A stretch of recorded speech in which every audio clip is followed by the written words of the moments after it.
BPL এর শেষ মুহূর্তে মিরপুর স্টেডিয়ামের একাডেমি মাঠে নেট অনুশীলনে নিজেকে ঝালিয়ে নিচ্ছেন সাব্বির রহমান। বিপিএল এর জন্য অনুশীলনের শেষটাই দেখে ছেড়েছেন সাব্বির। নিজ শহর রাজশাহীতে দিনরাত পরিশ্রম করেছেন সাব্বির।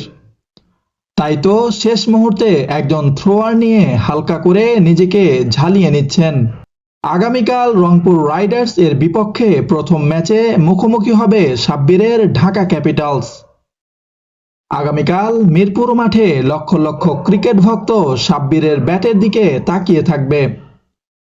সাব্বির ব্যাটিংয়ে মাঠে নামার পর 4 ছক্কার ঝড় তুলতে পারার দর্শকদের মনে ভিন্ন রকমের অনুভূতির জায়গা সাব্বির। নিজের সেরাটা দিতে মুখিয়ে আছে গতবার বিপিএলে দল না পাওয়া সাব্বির। নিজের সেরাটা দিয়ে আবারও জাতীয় দলের দরজায় পা রাখতে চায় সাব্বির।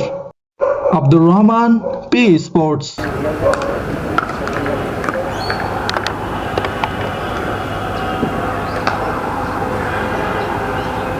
পেঁয়াজ দেবো না হয়।